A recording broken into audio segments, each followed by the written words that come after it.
My name is Knott, and I am a recycling artist who teaches around Rockford at various organizations.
When I was, up until I was about 5, there was a chance that I could croak, and I was real sickly and spent a lot of time in bed. And my grandmother handed me a pad of paper and some art supplies and said, you know, basically go to town. I started out at 5 designing clothes. By the time I was about 7, I was doing oil painting. And along the way, I've incorporated all kinds of things. I've studied jewelry making, which is very much a part of what I do right now. So it sounds like you've really had several stages of your artistic development. Where do you find yourself right now? I don't see it as stages. I think it's just a natural progression that all artists go through. And I always say we're all an amalgam of everything we've lived and known. And certainly, clear back to 5 years old and fashion design, if you look, you're going to see it in these pieces here too. But where I'm at right now, it's just, I'm sort of going on in a similar vein, but experimenting with different things I've never tried before. I'm working on a lot of canvases right now. For a while it was all 3D objects that I had resurrected out of the garbage. It's just, to me, pushing it. Every artist, I think, has to push it, and we learn how to push it, push on to the next thing and try that new thing. And you may fall flat on your face, but do it, or else you're not going to know that you couldn't. The first thing I always tell people is that they have to look at, well, garbage, amongst other things, in a different way. In the case of William Shakespeare here, he was a statue in a library of a local school, and they were going to throw him away because he had water damage and chips on him, but they knew my work and they called me up and they said, we know you save things and turn them into new art. Would you like a challenge? And it's gotten to a point now where I get challenges from all over the area. We've come home and found things on our patio. I look at everything and I think, what else could that be used for, or could it be, well, even in my home, I turn things into furniture, not just art.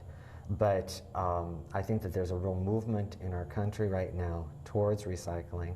Tell us about the civil rights emphasis. That's sort of like the icing on the cake.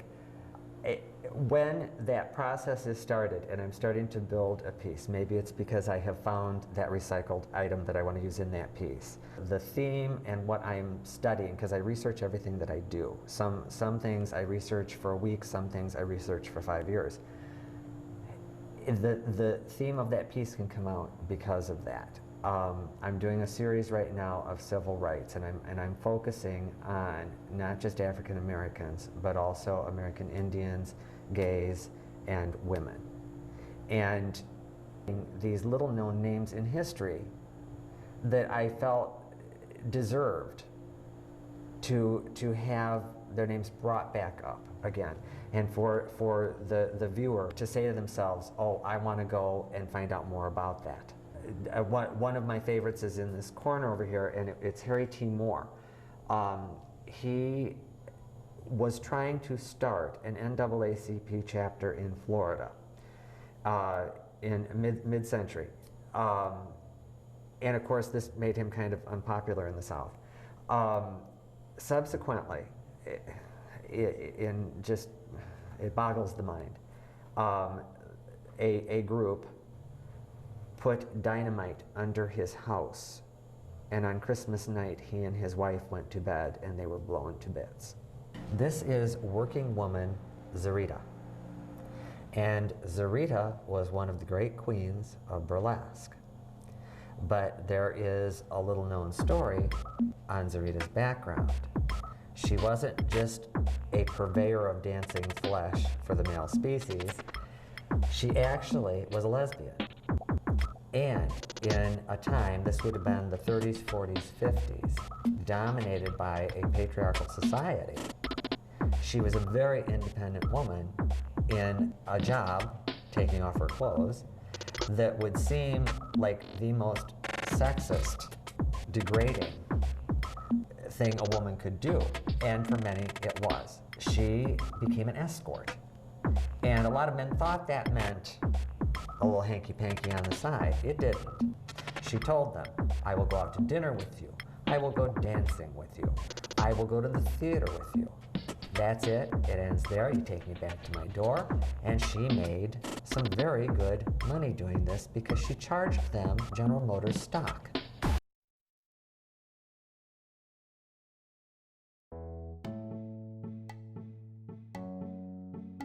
Hi, my name is Norm Knott, and I'm one of the artists represented here at Benny's Cleaners, which isn't really a cleaners completely. It's a little bit more than that. It is gallery space twice a year for fall art scene and spring art scene. And what we do is, as a community effort, we get together and we turn it into an art gallery. Benny's Cleaners is owned by Larry and Julie Sheets, and they both love art. And they felt that when the move came from down the street, they actually were located a couple of doors down originally, that they would set aside or create a space where art could be shown all the time in their lobby, and also during the fall and spring art scenes. Well, as time went by, it actually began with Karen Gines and me and Wani Reverts, and slowly but surely, we kept adding and kept adding and kept adding, and we are now sort of a floating number, but we have our regulars, and we also try to show new up-and-coming artists and students who need some exposure, and also feature guest artists who may then go on to other things the following season. We show a variety of things, everything from acrylic painting to mixed medium to sculpture, pottery, glass we've had, jewelry, and it's a very nice sounding board for artists to have their work be seen and for them to be heard with their ideas. Art scene, I don't know exactly when it began. I know that it is run by the Rockford Area Arts Council, and anyone is welcome to join in and become a part of it. And of course it's held spring and fall, and as far as Benny's being a part of it, the whole River District, there's a push to create or recreate our downtown area and rejuvenate it. And this is certainly a part of that. And I think the Rockford Area Arts Council, I think that everybody, our aldermen and everyone involved in the city would love to see the whole city flourish in all its areas. And this is a way that we can get people down here to rediscover these wonderful antique buildings and possibly come up with their own ideas of how we can recycle and reuse our downtown area and make it new again. And Art Scene and the Rockford Area Arts Council certainly deserve a nod for being a part of that and inspiring all of us to be a part of that. Basically, anyone, an individual, can pay for the ad, the brochure ad, and a business, a restaurant, it doesn't have to be an art gallery, and they are part of Art Scene. And you can have people in your basement and be part of Art Scene. And some people do. And with Larry and Julie, as time went by and they wanted to expand the number of artists, and more artists really loved it here, as we all do, and wanted to become a part of it, the numbers were growing and the space was shrinking, and it just became logical. And first we started to take over the back hallway off of the main lobby, and then we took over the sewing room off of the main lobby. And one thing led to another, and this space was up here, and they were using it for storage. And the previous owner had lived up here temporarily, and so the kitchen was here, the bathroom was here, and Larry felt it was just a logical step to turn it into, if you will, an empty gallery space that could then be changed and altered every spring scene art or fall art scene, and show a variety of different things, because there was plenty of room to do it. And so I haven't really done a count of the number of people that we showed this year, including the Rock Valley group, but I would say there's 10 to 13 different styles and mediums being shown this year for the fall art scene. In Larry and Julie's philosophy, they have really tried to show new talent, and new talent means young talent, and frequently it's students who, coming up, don't know to ask, how do I get involved, where can I show? And as we have progressed over the years, I started to get involved in mentoring students, college students, and just art school students with my own teaching at local venues. We showed two of them the last couple of art scenes here, Jason Reed and Keith Skaggs. And Keith came to me from the Peninsula Art School in Door County, and Jason came to me from Madison. And I have worked with both of them, mentoring them and sort of giving them a leg up in the behind-the-scenes aspect of being an artist. And Larry and Julie have helped by giving them somewhere to show and to learn as they show. And we are very proud of both of them. Keith was just published in a book and also won an award at the Rockford Area Art Guild show at Beatty Park this year.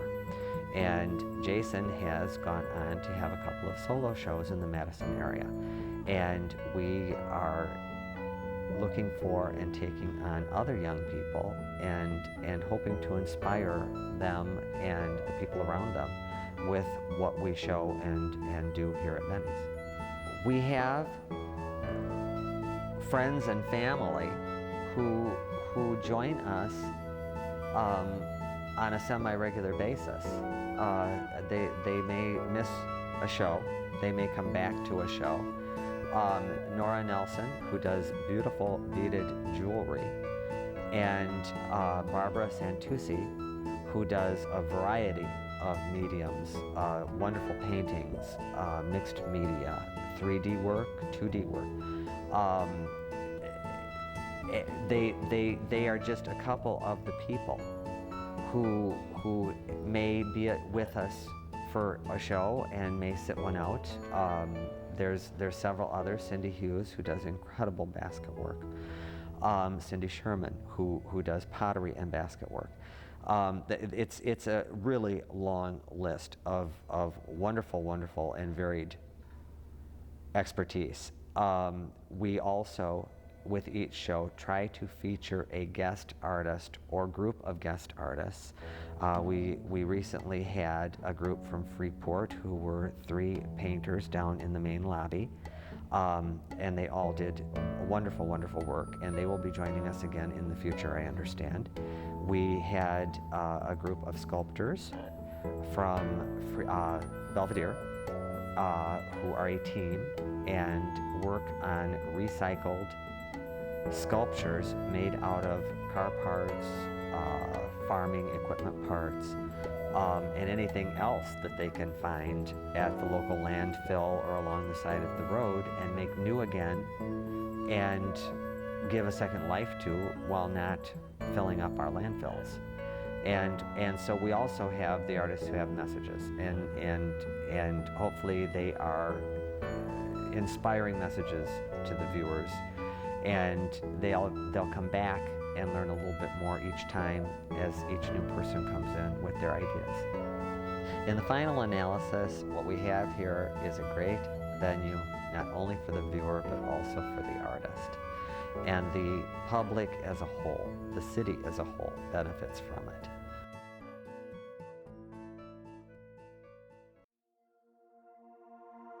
The installation that we did at Womanspace was called Mother Nature, and it was an all-natural, biodegradable installation that was based on land art installations that inspired it that have been going on since the 1960s. Through the center of it is a growing tree that represents Mother Nature, and from that are strings with ginkgo leaves strung on them, representing umbilical cords that go to the floor of the forest. And on the floor of the forest is a 14-foot by 14-foot natural mural of the universe, and those umbilical cords connect to the planets of the universe. It's set up in such a way that through the seasons the piece will change. While it remains there, it actually will go with each season into the coloration and the breakdown of the various seasons into fall and winter, so that ultimately 6 months down the road, 1 year down the road, even a year and a half it may last for, it will be there for people to see and enjoy the natural beauty of it. The composition for Mother Nature is all created out of dried, found objects around the forest that we found on the forest floor.